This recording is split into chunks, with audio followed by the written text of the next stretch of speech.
अब थोड़ा numbers game पे आते हैं क्योंकि ये इंपॉर्टेंट है। 4000 करोड़ की फिल्म का ब्रेक इवन कैसे होगा? स्टैंडर्ड इंडस्ट्री के रूल ये कहते हैं कि फिल्म को अपने बजट का रफली 2.5x से 3x कमाना होता है to account for prints, advertising and distributor price. तो रफली 10,000 से 12,000 करोड़ वर्ल्ड वाइड कलेक्शन की जरूरत है रामायण को।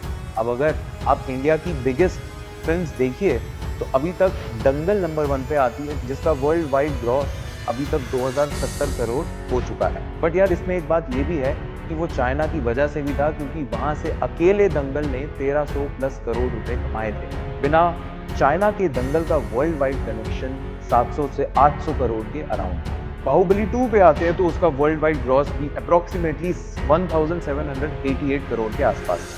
पुष्पा 2 का वर्ल्ड वाइड ग्रॉस भी अप्रोक्सीमेटली 1742 करोड़ के आसपास था। और अब धुरंधर 2 की अगर हम बात करें, और ये वाला पॉइंट इंटरेस्टिंग है क्योंकि ये डायरेक्टली रामायण से रिलेटेड भी है। धुरंधर जो अभी रन कर रही है world wide gross approximately 1307 crore तक पहुंच चुकी है। पहली बॉलीवुड फिल्म है जो 1000 करोड़ डोमेस्टिक ग्रॉस क्लब में आई।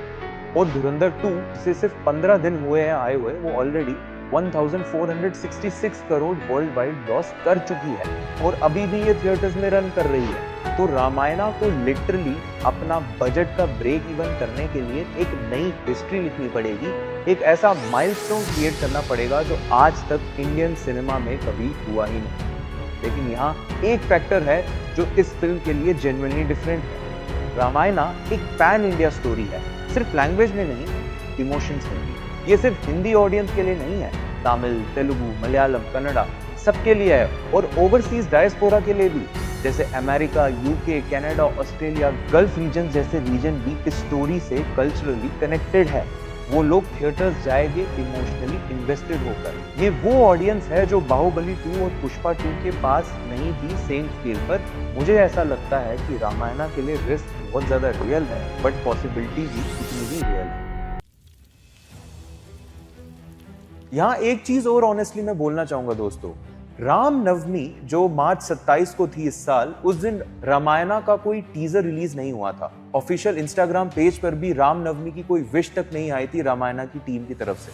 तो नमित मल्होत्रा ने रामनवमी पर एक्स पे एक पोस्ट किया जिसमें उन्होंने लिखा कि शुभ Ramnavami, we look forward to sharing the next glimpse of Rama on 2 April on the auspicious occasion of Hanuman Jayanti. तो सवाल ये है, क्या रामनवमी पे डेलिबरेटली कुछ नहीं रिलीज का प्लान किया गया था या फिर प्रेशर की वजह से हनुमान जयंती को चूज किया गया?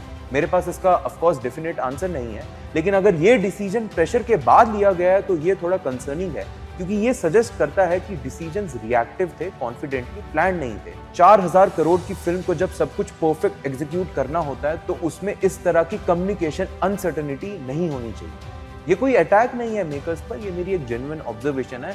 हो सकता है might be completely wrong here, but this is what I feel about this scenario that happened last.